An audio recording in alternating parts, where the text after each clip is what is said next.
Shalom, selamat pagi Bapak Ibu serta saudara terkasih. Puji Tuhan, mari kita bersemangat di hari ini karena kita harus meyakini bahwa apapun situasi kondisi yang akan kita hadapi di hari ini, tapi karena kita menjalaninya, melewatinya bersama Tuhan, kita tentunya harus bersemangat. Ya.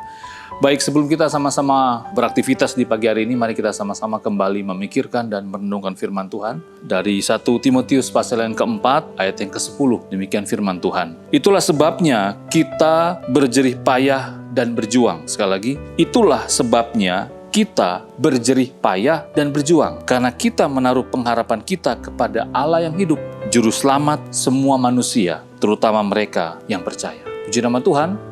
Bapak, Ibu, serta saudara-saudaraku yang terkasih, kembali di pagi hari ini kita diajak untuk kembali untuk memiliki semangat untuk berjuang. Memang akhir-akhir ini kita selalu disuguhi dengan berbagai macam berita dan informasi yang sekali lagi membuat kita mungkin tidak punya semangat, ya, kita mungkin tidak punya gairah untuk menjalani hari-hari kita. Karena rasanya kok sudah masuk bulan November dan sebentar lagi Desember, kok rasanya kok tidak ada perubahan begitu ya. Situasi kondisi, masalah-masalah yang dihadapi kok tidak pernah berubah rasanya. Dari tahun ke tahun, begitu-begitu saja. Tetapi menarik, firman Tuhan di pagi hari ini kembali ingin mengingatkan kita, menyadarkan kita agar kita jangan pernah menyerah. Sekali lagi, jangan pernah menyerah.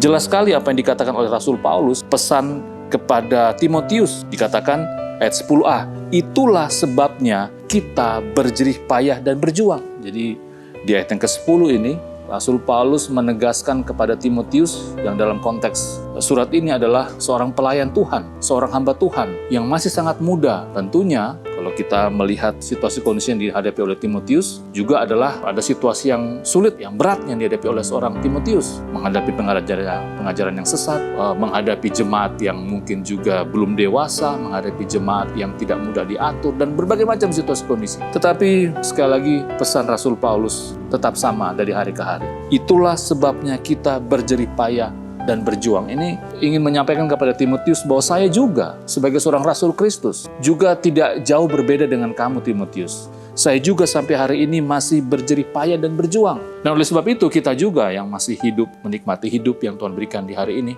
pesannya juga sama. Saya pun menyampaikan kepada Bapak Ibu Saudara, saya pun juga masih berjuang dalam situasi kondisi dengan berjerih payah. Dan kita pun semua harus berjuang menghadapi tugas tanggung jawab, menghadapi situasi kondisi kita masing-masing. Karena apa?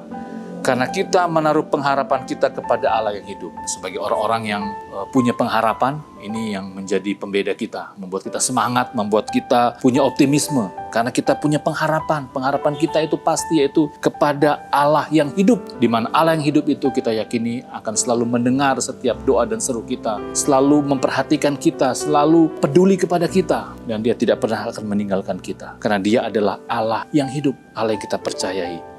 Juru selamat kita juga yang menjadi pokok keselamatan kita. Kiranya firman Tuhan ini kembali lagi membuat kita semangat di akhir tahun ini. Jangan kita berhenti berjuang, jangan kita patah semangat, jangan kita menyerah. Meskipun seakan-akan tahun ini dan tahun-tahun yang lalu tidak ada bedanya. Tapi sekali lagi kita punya pengharapan di dalam Allah yang hidup. Kita berdoa. Bapak Surgawi, terima kasih. Kami sekali lagi diingatkan apapun situasi kondisi yang kami hadapi saat ini. Apalagi kami sudah memasuki akhir bulan November dan sebentar lagi akan memasuki bulan Desember, dan mungkin sebagian besar dari kami melihat situasi kondisi yang dihadapi tidak jauh berbeda dan seakan-akan tidak pernah berakhir, tidak akan pernah berakhir mungkin juga situasi yang kita hadapi saat ini. Tetapi terima kasih Bapak Surgawi untuk nasihat, untuk kekuatan, untuk penghiburan, untuk semangat dari firman-Mu yang kami tahu bahwa Rasul Paulus pun tetap berjuang dalam masa-masa hidupnya, dan kami pun mau tetap berjuang dan berjerih payah dalam situasi kondisi ini. Terima kasih Bapak, ini doa kami, memberkati apa yang kami kerjakan di hari ini dan juga memberkati orang-orang yang kami kasihi. Dalam nama Yesus.